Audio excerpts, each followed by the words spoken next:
Assalamualaikum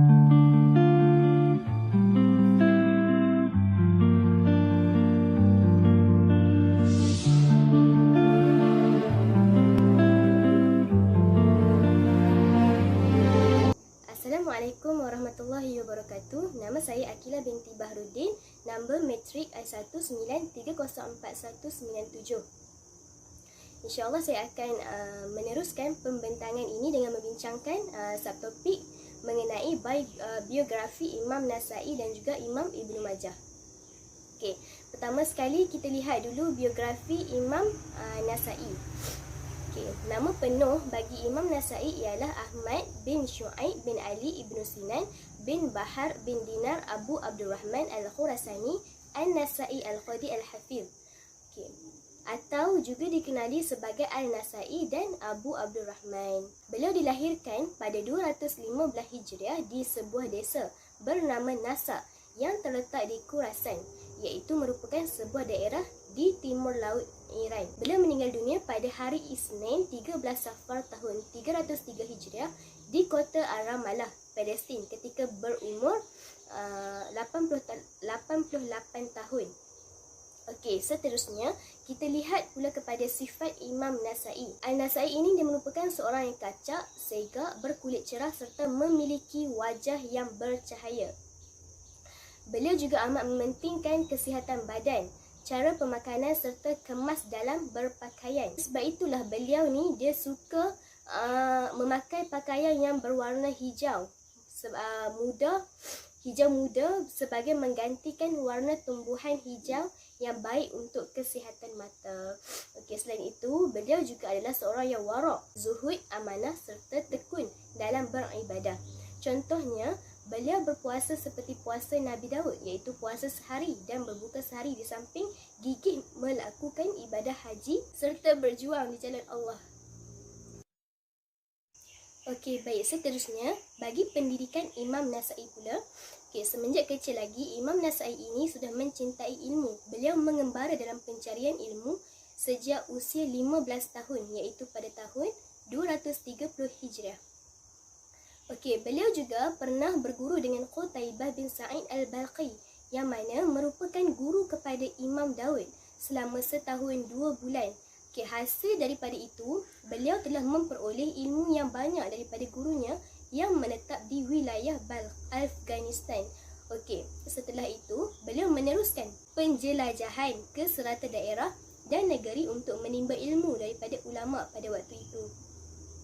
Antara negara yang menjadi destinasi persinggahan beliau adalah kota Baghdad, Kufah, Basrah, Mesir, Syam dan Khurasan dan lain-lain lagi. Ketika di Mesir, beliau sempat menghasilkan kitab dan menyampaikan ilmu kepada penduduk di sana, dan ramai juga yang sempat berguru dan menimba ilmu daripadanya.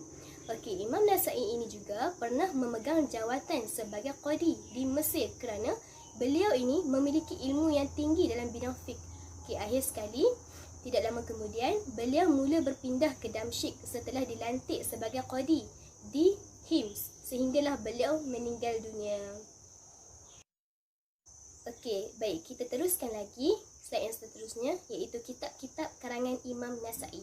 Okey, Imam Nasai ini menghasilkan banyak kitab dan kitab-kitabnya boleh dibahagikan kepada dua bahagian, iaitu yang dicetak dan yang belum dicetak. Okey, antara kitab karangan beliau yang dicetak antaranya ialah Al-Sunan Al-Suqra, Al-Mujtaba atau Al-Mujtana. Yang kedua Al-Sunan Al-Kubra, yang ketiga Al-Kuna, dan yang keempat Qasa'is Ali, dan yang kelima Al-Tafsir, yang keenam Al-Du'afa wa Al-Matrikum. Manakala bagi kitab beliau yang belum dicetak atau dijumpai pula ialah Musnad Ali bin Abi Talib yang pertama, yang kedua Musnad Hadith Malik, dan yang ketiga terakhir Al-Ikhwah dan lain-lain lagi. Kitab As-Sunan As-Suqra ni juga dikenali sebagai Sunan Al-Nasai atau Al-Mujtaba, iaitu salah satu dari 6 kitab hadis utama Ahli Sunnah wal Jamaah, dan mereka juga menganggap bahawa kitab ini sebagai kitab ketiga paling kuat dalam 6 kitab hadis utama mereka. Okay, kitab As-Sunan As-Suqra ini mempunyai sekitar 5,270 buah hadis mengira mukarrar, iaitu riwayat yang berulang yang dipilih oleh An-Nasa'i dari karya utamanya Al-Sunan Al-Kubra. Bagaimanapun kitab pertamanya ini turut memasukkan hadis hasan serta hadis sahih. Okey. Selain itu, kitab Sunan Al-Kubra juga merupakan pilihan atau kumpulan daripada kitab Sunan milik Al-Nasa'i yang asal, iaitu Sunan Al-Kubra. Ia memasukkan hadis-hadis sahih dan sedikit saja hadis yang bertaraf dhaif. Okay, semuanya diberikan beberapa nama lain seperti Al-Mujtaba, iaitu dipilih daripada Sunan Al-Kubra, Al-Khatib Al-Baghdadi dan Al-Sunan Nasa'i. Tujuan utama penulisannya adalah untuk mencatat hadis-hadis yang berhubung dengan doa-doa ketika dalam sembahyang dan juga doa-doa untuk memohon pertolongan daripada Allah Subhanahu Wa Taala. Okey, dan yang terakhir, nama guru dan anak murid Imam Nasa'i. Okey. Antara guru beliau yang terkenal mendidik beliau ialah Qutaibah bin Sa'id Al-Baqi, yang kedua Yahya bin Musa, dan yang ketiga Abu Daud As-Sajistani, keempat Ali bin Qasran, dan yang kelima Ziyad bin Ayyub, dan ramai lagi. Okey. Anak murid beliau pula kebanyakannya daripada kalangan perawi-perawi hadis dan juga para ulama. Contohnya seperti Imam Abu Qasim Al-Tabarani, kedua Abu Hasan Ibnu Kazlam, ketiga Abu Sa'id Al-Arabi, keempat Al-Hasan bin Rashid, dan yang terakhir Imam Abu Ja'far Al-Tahawi, dan ramai lagi. Okey, bagi subtopik yang terakhir iaitu mengenai biografi Imam Ibnu Majah. Okey, nama penuh beliau ialah Al-Hafiz Al-Muhaddith Abu Abdullah Muhammad bin Yazid bin Abdullah bin Majah Al-Qazwini. Okey, beliau juga merupakan seorang muhaddis yang bertakraf sehingga digelar sebagai Al-Hafiz Al-Kabir, iaitu penghafaz hadis yang agung. Malah bukan sahaja seorang muhaddis tetapi juga seorang pentafsir Al-Quran dan seorang sejarawan.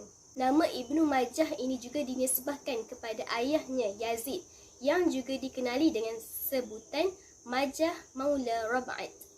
Okey, beliau ni dilahirkan pada 200 Hijrah bersamaan 824 Masihi di Qazwin, Iraq. Tarikh kewafatan beliau iaitu pada Isnin, hari Isnin, tanggal 22 Ramadan tahun 275 Hijrah bersamaan 887 Masihi di Qazwin, ketika beliau berusia lingkungan 64 tahun. Okey, kita lihat pula kepada sifat Imam Ibnu Majah. Okey, Imam Ibnu Majah ini terkenal sebagai seorang yang jujur, berakhlak mulia dan alim.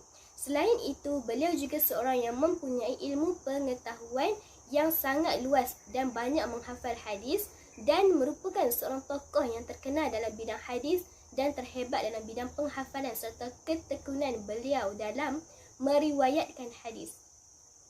Sebagaimana kata-kata Abu Ya'la Al-Qalili Al-Qazwini, di mana beliau pernah mengatakan bahawa beliau ini adalah seorang yang sangat siqah, dipercayai, disepakati terhadap riwayatnya dan amat diperlukan, serta seorang yang kuat hafalan.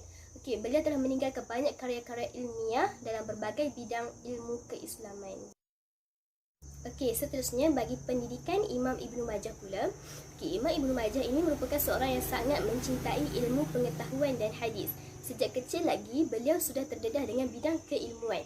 Okey, ketika berusia 15 tahun, beliau sudah mula mempelajari ilmu hadis dengan sangat tekun. Sehinggalah beliau telah berguru dengan seorang ulama terkenal pada ketika itu, iaitu Ali bin Muhammad At-Tanafasi. Selepas itu, bakat dan minatnya dalam bidang hadis begitu terserlah. Okey, hal inilah yang membuatkan Ibnu Majah mengembara ke puluhan negeri, antaranya Hijaz, kota Hijaz, Syam, Iraq, Mesir, Kufah, Khurasan, Mekah, Madinah, Damaskus, Tehran, Parsi dan Basrah untuk menimba ilmu serta mencari, mengumpul dan menulis hadis. Okey, sepanjang pengembaraan beliau, dia telah berjumpa dan berguru dengan ramai ulama tempatan yang terkenal dengan kehebatannya, terutama ulama hadis. Justru Ibnu Majah ini dia dapat menghimpun dan menulis puluhan bahkan ratusan hadis dari sumber-sumber yang dipercayai kesahihannya. Okey, bagi karya Imam Ibnu Majah pula, sepanjang hayat Imam Ibnu Majah ini, beliau telah menulis puluhan buku, bukan sahaja dalam bidang hadis, malah dalam bidang sejarah, fiqh mahupun tafsir. Okey, kita lihat satu persatu.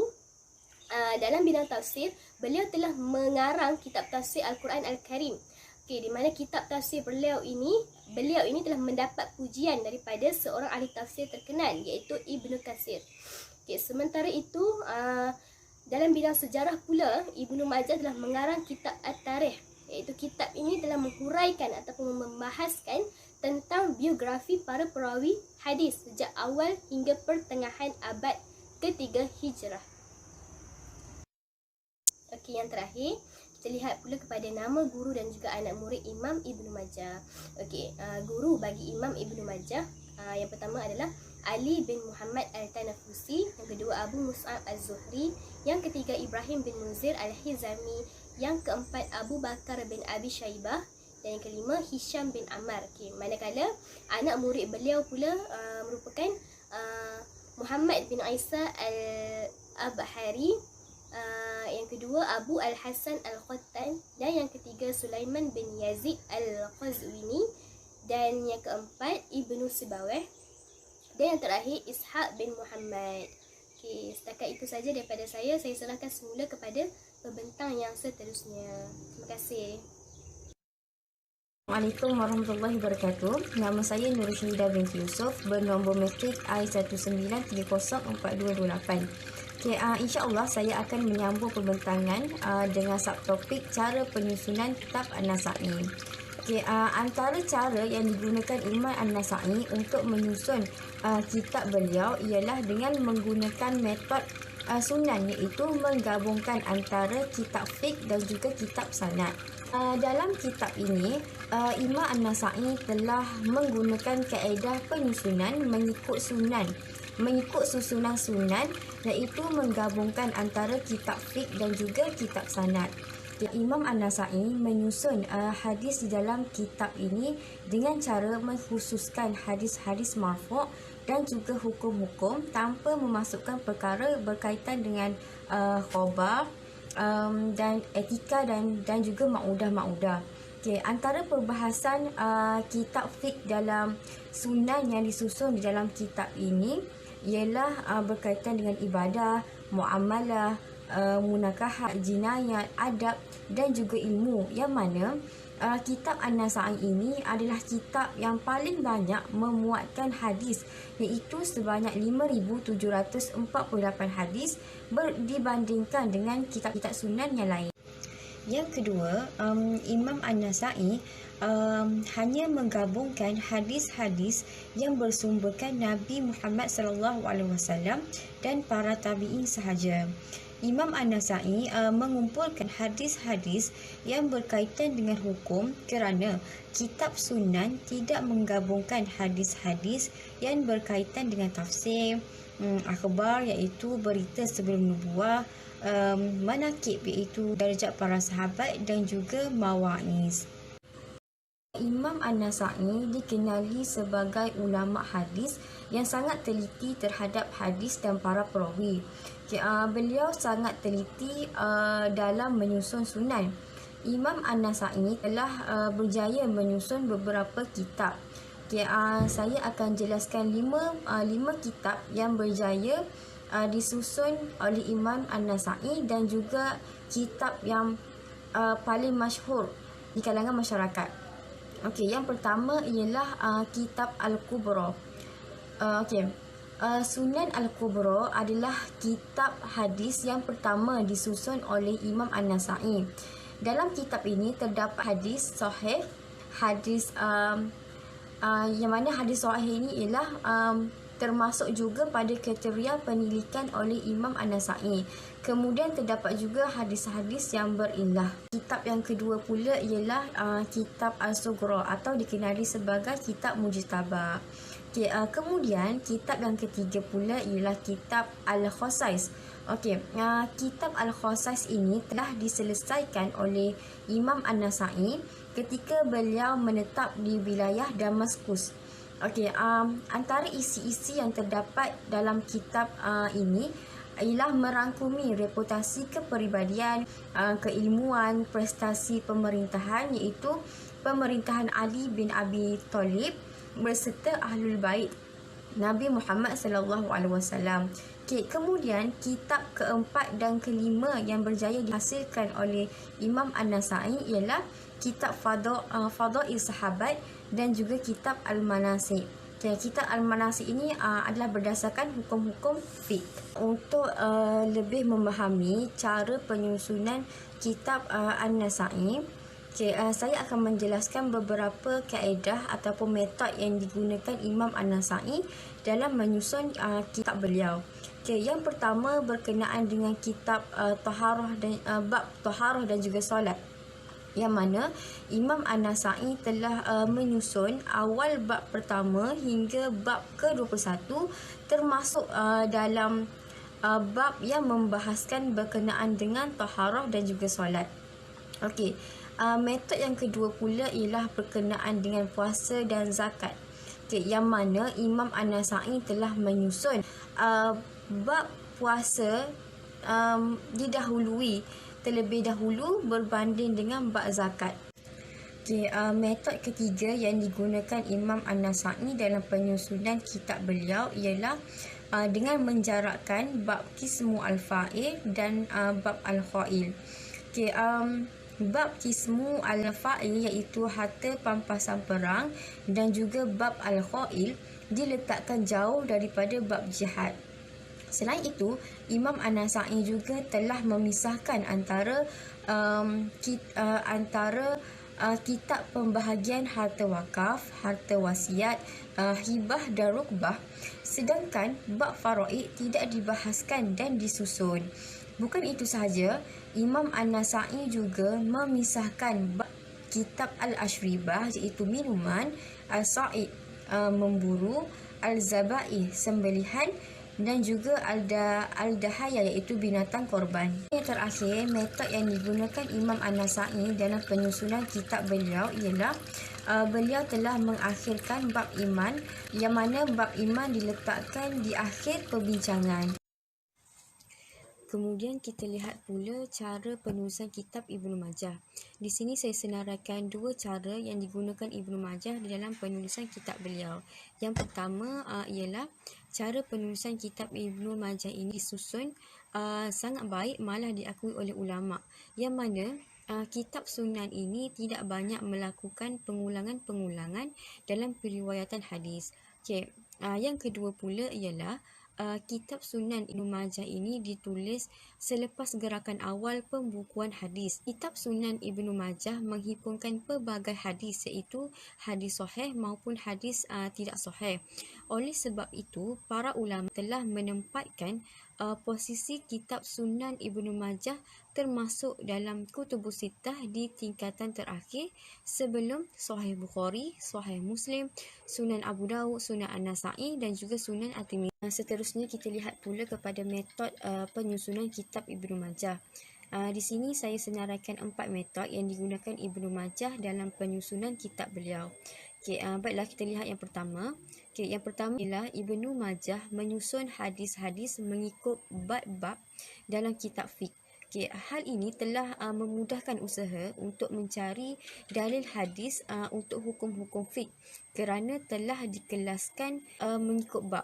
Selain itu, kaedah ataupun cara ini juga telah menjimatkan masa, sebab para pencari tidak perlu habiskan masa untuk mencari satu-satu hadis.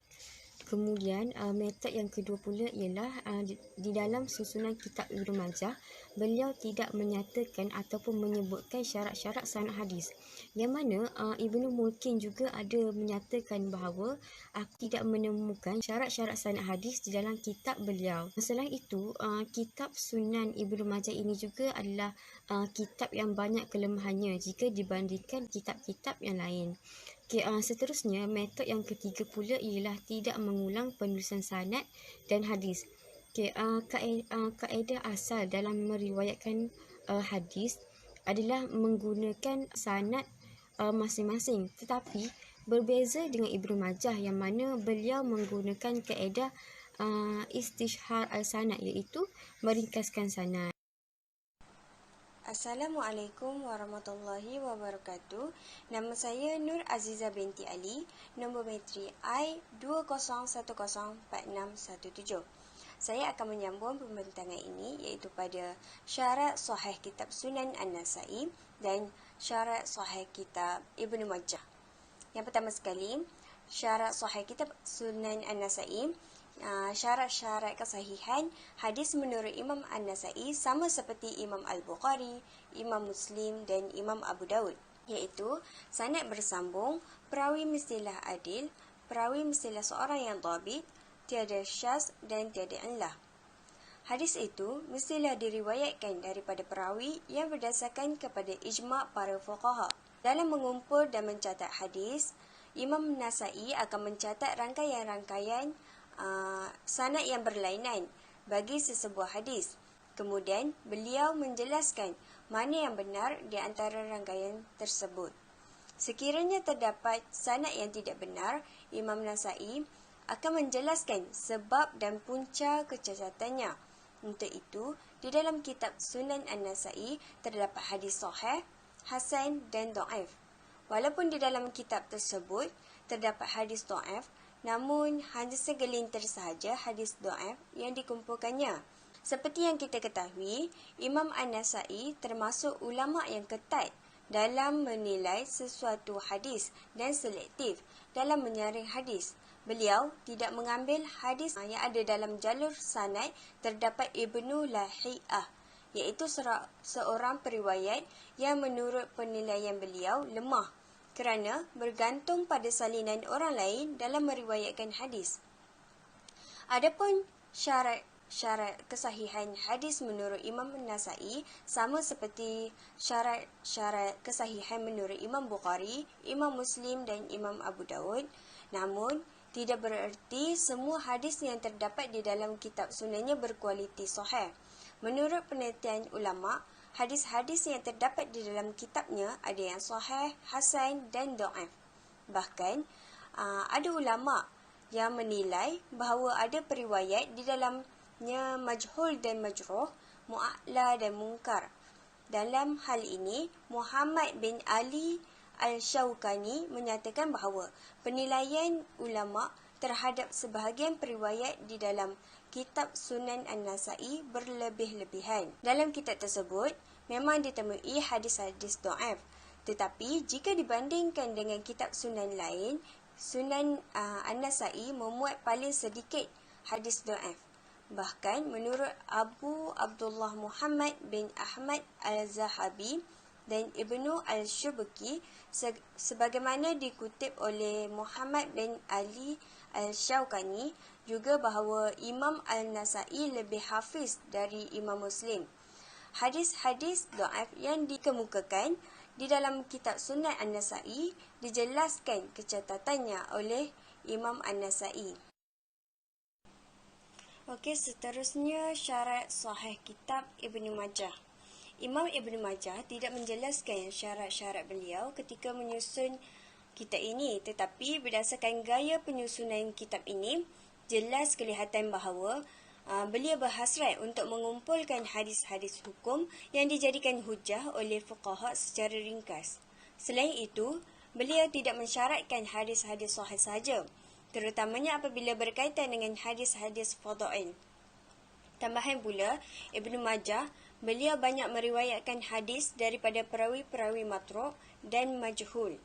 Disebabkan itu, darjat kitab ni lebih rendah daripada baki kutub al-sittah yang lain. Disebabkan ini juga, sebahagian ulama' mutaqaddimin tidak menganggap ia daripada kitab yang muktabar dalam hadis. Antara perbezaan besar Sunan Ibnu Majah dan 5 kitab hadis yang lain ialah Ibnu Majah turut memasukkan hadis-hadis daripada perawi yang matruk dan majhul apabila tiada hadis lain dalam bab itu. Assalamualaikum warahmatullahi wabarakatuh. Saya Nur Ain binti Hasim, nombor metrik I20104650. Saya akan sambung pembentangan yang seterusnya dalam subtopik perbandingan kitab Sunan An-Nasa'i dan kitab Sunan Ibnu Majah. Kita pergi dahulu untuk yang pertama, kitab Ibnu Majah. Kitabnya yang terkenal dari Ibnu Majah diberi nama kitab Sunan Ibnu Majah. Secara umumnya dapat digambarkan kitab Sunan Ibnu Majah terbahagi kepada beberapa bahagian dan dalam setiap bahagian dibahagikan lagi kepada beberapa bab. Al-Zahabi berpendapat bahawa Sunan Ibnu Majah mengandungi 4,000 hadis yang dibahagikan kepada 32 bahagian dan 1,500 bab. Pengiraan yang sama juga dikemukakan oleh Abu Al-Hasan Al-Qattan. Dalam penyiasatan Fuad Abdul Baqi, jumlah hadis yang terkandung dalam kitab Sunan Ibnu Majah terdapat 4,341 hadis yang terbahagi menjadi 37 bahagian dan 1,515 bab. Walaupun berbeza dengan dua pakar tersebut sebelum ini dapat dalam menghitung bilangan hadis dalam Sunan Ibnu Majah. Kesimpulan Fuad Abdul Baqi tidak mengundang masalah kerana hanya mengenai kaedah yang berbeza yang digunakan oleh mereka. Sunan Ibnu Majah ialah majoriti kitab hadis yang mengandungi masalah fiqh, walaupun ada juga perkara lain yang dibincangkan di dalamnya. Walau bagaimanapun, secara umum boleh dikatakan bahawa tema yang paling dominan ialah tema fiqh, iaitu hukum Islam. Kitab ini duduk pada kedudukan yang ke-6 dalam senarai kitab-kitab Sunan Sittah. Oleh kerana dalam kitab tersebut terdapat hadis-hadis yang dhaif, maka sebahagian ahli hadis memasukkan Al-Muwatta, iaitu susunan Imam Malik, sebagai kitab yang ke-6. Sepanjang hayatnya, Imam Ibnu Majah menulis puluhan buku yang sangat berguna dalam bidang hadis, sejarah, fiqh maupun tafsir. Antara karyanya ialah kitab As-Sunan yang merupakan salah satu kutub sittah, iaitu 6 hadis yang pokok. Selain itu, kitab tafsir Al-Quran, sebuah kitab tafsir yang besar manfaatnya seperti yang diterangkan Ibnu Katsir. Seterusnya, kitab tarikh yang berisi sejarah sejak masa sahabat sampai masa Ibnu Majah. Manakala kitabnya yang terkenal dari Imam An-Nasai diberi nama kitab Sunan As-Sughra. Imam An-Nasai menyusun sunannya ini berdasarkan tajuk ilmu fiqh. Beliau membahagikan kepada 51 kitab dan dipecahkan kepada beberapa bahagian kecil yang dinamakan bab. Susunan ini mengandungi 5,762 buah hadis mengikut susunan yang dibuat oleh Abdul Al-Fattah Abu Huda.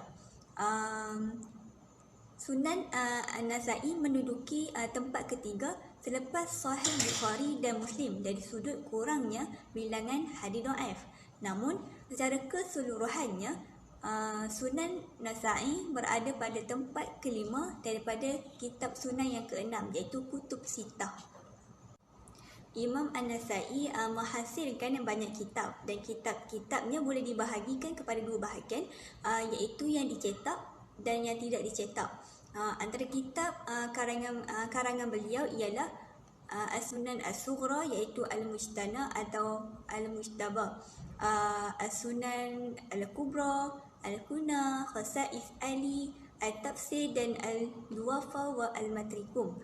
Antara kitab karangan beliau yang belum dijumpai atau yang tidak dicetak pula ialah Musnad Ali bin Abi Talib, Musnad Hadis Malik, Asma' Al-Ruwad wa Al-Tamyiz Bayhanun, Al-Ikhwah, Al-Ighra, Musnad Mansur bin Zadan dan Al-Jarrah wa Al-Ta'di. Assalamualaikum warahmatullahi wabarakatuh. Saya Kamalia binti Muhammad Zain, nombor matrik I19304282. Tajuk perbentangan saya ialah bilangan martabat hadis sahih, hasan, daif dalam kitab Sunan An-Nasai. Sunan An-Nasai ini terbahagi kepada 51 kitab dan dibahagikan pula kepada bab-bab kecil. Keseluruhan hadis yang terkandung dalam Sunan An-Nasai ini sebanyak 5,761 buah hadis. Daripada hadis ini terbahagi pula kepada hadis sahih, hasan dan daif, yang mana segelintir sahaja hadis daif yang terdapat di dalam Sunan An-Nasai ini. Kitab Sunan As-Sughra atau Sunan An-Nasa'i atau Al-Mujtaba yang bermaksud terpilih. Ini terdapat sekitar 5,270 hadis yang mana ianya dikira riwayatnya berulang yang dipilih daripada Sunan Al-Kubra. Syekh Nasir Al-Din Albani mengatakan dalam Sunan Nasa'i ini terdapat 5,314 buah hadis yang martabatnya sahih dan 447 buah hadis yang martabatnya dhaif. Sunan An-Nasa'i ini berada pada tempat yang ketiga selepas Sunan Bukhari dan Sunan Muslim dari segi kurangnya hadis dhaif dalam sunan beliau. Selain itu, jika ada hadis yang cacat, maka beliau akan menjelaskan kenapa sesebuah hadis itu martabatnya cacat.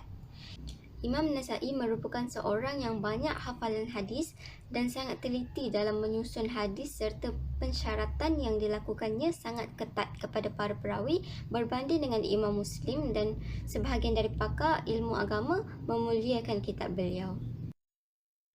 Seterusnya, bilangan martabat hadis hasan, sahih dan daif dari kitab Imam Ibn Majah. Di dalam Sunan Ibn Majah terdapat martabat hadis hasan, sahih, daif, dan ada juga hadis yang martabatnya munkar dan maudhu' atau dikenali sebagai palsu. Ianya juga terdapat di dalam Sunan Ibn Majah. Tetapi martabat munkar dan maudhu' ini sangat sedikit periwayatannya untuk dibahaskan. Menurut Muhammad Fuad Abdul Baqi radhiyallahu anhu bahawa buku ini jumlahnya adalah sebanyak 38 kitab setelah ditambah dengan muqaddimah dan terdiri daripada 515 bab dan 4,341 hadis. Hal ini demikian kerana adanya perbezaan dari segi nasakh. Sunan Ibn Majah ini terdiri daripada 4,341 hadis dan sebanyak 3,002 daripada 4,341 hadis. Hadis tadi adalah di antara hadis yang telah ditakhrij oleh Imam 5 iaitu Imam Bukhari, Muslim, Abu Daud, Nasa'i, Al-Tirmizi dan sebagainya. Menurut penilaian Syekh Nasiruddin, beliau mengatakan sebanyak 39 buah hadis adalah palsu dan tidak termasuk dengan hadis wahiyat dan munkar. Manakala menurut Abu Faraj Ibnu Jauzi pula, Sunan Ibnu Majah ini terdiri daripada 30 buah hadis palsu dan hadis yang tidak dapat dijadikan hujah adalah sekitar 1,000 buah hadis. Sunan Ibnu Majah adalah sunan yang paling banyak hadis dhaif, yang mana Al-Hafiz Abu Yusuf Al-Mizi mengatakan bahawa setiap apa yang diriwayatkan oleh Ibnu Majah secara bersendirian, yakni tiada dalam periwayatan hadis imam-imam yang lain, iaitu dari kalangan 5 orang imam tersebut, ianya dikira dhaif. Oleh demikian, kita tak boleh jadikan hadis yang diriwayatkan oleh Ibnu Majah ini yang secara bersendirian ni yang merupakan hadis munfarid sebagai hujah, kecuali kita dah mengkaji martabat hadis tersebut. Ibnu Majah ni secara sendirian meriwayatkan hadis sebanyak 1,339, namun menurut Imam Suyuti, ianya tidak mencapai sebanyak itu. Namun hadis yang dipertikaikan adalah hadis yang diriwayatkan oleh Ismail bin Muhammad Al-Talhi. Menurut Fuad Abdul Baqi juga, hanya 328 hadis yang martabatnya sahih dan 99 hadis martabatnya hasan dan 613 martabat daif dan 99 hadis martabatnya tertuduh. Walau bagaimanapun, Sunan Ibnu Majah ini digunakan oleh orang Muslim pada hari ini untuk dijadikan rujukan kerana hujah yang ada dalam sunan tersebut adalah jelas, bernas, kemas dan bersistematik berbanding dengan kitab hadis yang lain. Perbahasan kitab Sunan Ibnu Majah ini juga tak jauh beza dengan kitab-kitab yang lain pada umumnya. Tapi berbanding dengan kutub Al-Khamsah, Sunan Ibnu Majah ini ada banyak kelemahan, antaranya banyak hadis zawaid. Hadis daif pula tiada penjelasan kenapa hadis tersebut menjadi daif. Sebanyak 712 buah hadis daif yang tiada penjelasan dan penilaian kepada ianya kenapa ianya daif, serta ramai ulama membiarkan hadis tersebut begitu sahaja. Saya akan menerangkan tentang kritikan dan pujian terhadap Sunan An-Nasa'i. Yang pertama sekali, kritikan terhadap Sunan An-Nasa'i yang dikritik oleh Ibnu Al-Jauzi. Ibnu Al-Jauzi iaitu pengarang kitab Al-Mawdu'at, iaitu hadis-hadis palsu, mengatakan bahawa hadis-hadis yang ada di dalam kitab As-Sunan As-Sughra tidak semuanya berkualiti sahih. Namun, ada yang maudhu', iaitu hadis palsu. Ibnu Al-Jauzi menemukan 10 hadis maudhu' di dalamnya sehingga memunculkan kritik tajam terhadap kebolehan As-Sunan As-Sughra. Seperti yang telah dikatakan, hadis itu semuanya sahih menurut Imam An-Nasa'i. Adapun orang belakangan menilai hadis tersebut ada yang maudhu', itu merupakan pandangan subjektif penilai dan masing-masing orang mempunyai kaedah tersendiri dalam menilai kualiti sebuah hadis. Demikian pula kaedah yang ditawarkan Imam An-Nasa'i dalam menilai kesahihan sebuah hadis nampaknya berbeza dengan kaedah yang diterapkan oleh Ibnu Al-Jauzi. Sehingga dari sini akan memunculkan pandangan yang berbeza dan suatu yang wajar terjadi kerana sudut pandang yang berbeza akan menimbulkan kesimpulan yang berbeza. Kritikan hebat Al-Jauzi terhadap karya monumental Imam An-Nasa'i ini nampaknya mendapat bantahan yang cukup keras dari pakar hadis abad ke-9 iaitu Imam Jalaluddin Al-Suyuti. Dalam Sunan An-Nasa'i memang terdapat hadis yang sahih, hasan dan dhaif. Hanya saja sejumlah relatif sedikit. Imam Al-Suyuti tidak sampai menghasilkan kesimpulan bahawa ada hadis maudhu' yang termuat dalam Sunan An-Nasa'i sebagaimana kesimpulan yang dimunculkan Imam Al-Jauzi. Adapun pendapat ulama mengatakan bahawa hadis yang ada di dalam Sunan An-Nasa'i semuanya berkualiti sahih. Ini merupakan pandangan yang menurut Muhammad Abu Syahbah yang tidak disokong oleh penelitian mendalam, kecuali maksud pernyataan itu bahawa majoriti ataupun sebahagian besar isi kitab Sunan An-Nasa'i berkualiti sahih. Manakala pujian atau keistimewaan Sunan An-Nasa'i, Sunan An-Nasa'i menduduki tempat ketiga selepas Sahih Bukhari dan Muslim dari sudut kurangnya bilangan hadis dhaif. Namun secara keseluruhan Sunan An-Nasa'i berada pada tempat kelima daripada kitab Sunan yang 6, Kutubus Sittah. Sunan An-Nasa'i juga dianggap istimewa kerana bab haji yang terdapat dalam ini adalah dalam mazhab Syafi'i, disebabkan beliau merupakan seorang yang berpegang kepada mazhab Syafi'i. Imam Al-Subuki berpendapat bahawa Imam An-Nasa'i lebih banyak menghafal hadis-hadis berbanding Imam Muslim. Sunannya menduduki tempat ketiga selepas Sahih Bukhari dan Muslim dari segi kurangnya bilangan hadis sahih. Menurut pendapat Al-Hakim dan Al-Khatib, syarat perawi hadis di dalam Sunan An-Nasa'i lebih kuat berbanding dengan syarat perawi hadis dalam Sahih Muslim. Antara pendapat ulama tentang hadis dalam Sunan An-Nasa'i ialah ketelitian An-Nasa'i dalam memilih riwayat hadis. Ini menyebabkan sesetengah ulama menyatakan bahawa kedudukan Sunan An-Nasa'i ini adalah selepas kitab Sahih Bukhari dan Muslim. Hal ini kerana di dalam sunan ini paling sedikit hadis dhaif di dalamnya. Pendapat pertama, Abu Ali Al-Naisaburi, Abu Ahmad bin Adi, Abu Hasan Al-Daruqutni, Abu Abdullah Al-Hakim, Ibnu Muddah, Abu Ya'la Al-Qalili dan lain-lain menyatakan bahawa lafaz sahih pada Sunan An-Nasa'i. Pendapat ini ada hubungannya dengan apa yang pernah mereka meriwayatkan daripada An-Nasa'i, mengatakan bahawa hadis-hadis yang dipilih daripada As-Sunan Al-Kubra semuanya sahih. Pandangan kedua pula, Ibnu Al-Qathir dan sebahagian ulama yang lain menyatakan bahawa di dalam kitab sunan ini masih mengandungi perawi yang tidak diketahui latar belakang dan masih ada yang lemah, manakala hadis yang terdapat di dalamnya juga masih terdapat hadis dhaif, mu'allal dan munkar. Okey, seterusnya kita sambung kepada kritik ulama terhadap Sunan Ibnu Majah. Seorang yang bergelar manusia ini mesti mempunyai kelebihan dan kelemahan mereka tersendiri, melainkan Rasulullah SAW yang merupakan terpelihara daripada dosa, yakni maksum. Begitu jugalah Ibnu Majah yang merupakan seorang ulama dan juga para sahabat yang tidak terlepas daripada keburukan dan kelemahan tersendiri.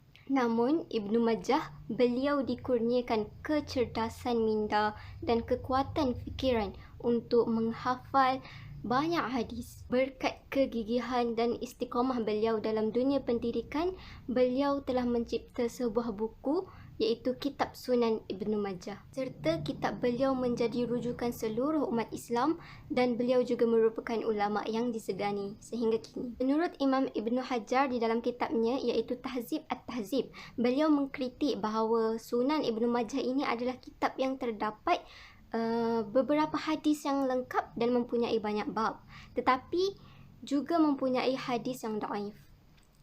Kritikan ini menyebabkan seorang tokoh hadis yang bernama Al-Sara juga mengatakan yang mana hadis-hadis yang diriwayatkan oleh Ibnu Majah ini sebahagian kecilnya adalah martabatnya dhaif. Selain itu, para hufaz juga menyokong kenyataan tersebut. Antaranya ialah Al-Hafiz Abu Yusuf Al-Mizzi, Al-Hafiz Ibnu Al-Jauzi dan sebagainya. Ini kerana setelah mereka mengkaji kitab Sunan Ibnu Majah, mereka mendapati adanya beberapa periwayat di dalam Sunan Ibnu Majah yang dituduh sebagai penipu dan juga mereka mencipta hadis-hadis palsu. Manakala menurut Al-Hafiz Al-Muzzi pula, beliau mengatakan bahawa kebanyakan pendapat gharib yang terdapat di dalam Sunan Ibnu Majah ini adalah bertaraf dhaif. Seterusnya, menurut Imam Ibn Katsir, yang merupakan seorang pengkritik hadis yang besar dan juga seorang musafir, karya beliau yang bertajuk Al-Bidayah ada mengatakan bahawa Imam Ibn Majah ini adalah seorang ulama yang mengarang kitab sunan yang masyhur. Selain itu, Sunan Ibnu Majah ini juga merupakan sebuah kitab yang terdapat banyak faedah dan susunan bab-bab sunan tersebut dalam bidang fiqh adalah sangat baik, sehingga menjadikan kitab Imam Ibn Katsir ini merupakan bukti keilmuan yang ada pada Imam Ibnu Majah. Selain daripada Imam Ibn Katsir, Abu Zar'ah Jalaluddin As-Sayuti dan yang lain juga menyusun syarah dari Sunan Ibnu Majah ini. Walaupun Sunan Ibnu Majah ini dikritik oleh beberapa ulama akan hadis dhaif yang terdapat di dalam sunan beliau, namun Sunan Ibnu Majah ini merupakan sunan yang ke-6 termasuk di dalam kitab induk hadis. Kerana sunan beliau mempunyai hadis tambahan, yakni hadis zawaid yang tidak terdapat di dalam kitab Sunan 5 dan juga terdapat di dalam kitab Muwatta daripada Imam Malik. Ibnu Majah ini juga meriwayatkan hadis sulasiyat, yakni hadis yang sanadnya tinggi, yang mana hadis ini daripada Nabi Muhammad SAW sampai kepada Ibnu Majah daripada 3 orang perawi. Jumlah hadis sulasiyat ini sangatlah sedikit, sehingga ianya menjadi kebanggaan kepada para hadis yang berjaya meriwayatkan hadis tersebut. Setelah ulama mutaakhirin membuat penilaian dan kajian mereka terhadap Sunan Ibnu Majah ini, mereka memilih Sunan Ibnu Majah untuk melengkapi jajaran Kutubus Sittah. Walaupun ianya berada pada kedudukan yang ke-6, ini kerana penulisan Sunan Ibnu Majah yang bersistematik dan memudahkan para pengkaji hadis untuk mendapatkan apa yang mereka cari di dalam sunan tersebut dengan senang. Inilah yang menyebabkan Sunan Ibnu Majah ini menjadi rujukan dan merupakan sunan yang terkenal sehingga kini. Itu sahaja daripada saya. Terima kasih. Seterusnya, kita pergi kepada kesimpulan berdasarkan apa yang telah diteliti dalam kitab Sunan An-Nasa'i. Kitab Sunan An-Nasa'i ini berjaya dihasilkan oleh Imam An-Nasa'i setelah menempuhi pelbagai cabaran dan halangan semasa mengumpul dan menyebarkan sunnah Rasulullah SAW. Selain itu, Imam Nasa'i juga sangat menitik beratkan cara penyusunan, cara pengambilan hadis dan hadis yang hendak dimuatkan di dalam kitabnya. Sehingga hari ini, usaha beliau dinikmati oleh para ilmuwan Islam untuk dijadikan rujukan dalam pengajian hadis. Bukan itu sahaja, Sunan Ibnu Majah merupakan sunan yang menjadi rebutan dan menyebabkan perselisihan pendapat di kalangan ulama selepasnya. Ini adalah disebabkan kerana masalah dalam meletakkan Sunan Ibnu Majah di kedudukan keberapa selepas Sunan Al-Khamsah. Sunan Ibnu Majah seringkali dibandingkan dengan Al-Muwatta, iaitu karangan Imam Malik. Namun demikian, Sunan Ibnu Majah lebih diutamakan oleh kebanyakan ulama adalah kerana di dalamnya terdapat banyak penambahan hadis berbanding Al-Muwatta. Dengan ini dapat disimpulkan bahawa Imam Ibnu Majah adalah seorang ahli hadis yang terkemuka dan mempunyai kepribadian yang istimewa, ilmu yang luas, kesabaran yang berterusan serta usahanya yang gigih dalam menghasilkan karya-karyanya. Kesungguhan dan ketekunan beliau menceburkan diri dalam tafsir adalah untuk menjelas mengolah kitab Allah melalui hadis Rasulullah sallallahu alaihi wasallam serta mengkaji dan mencatat sunnah Rasulullah untuk rujukan generasi terkemudian. Itu sahaja daripada kumpulan kami. Sekian, terima kasih.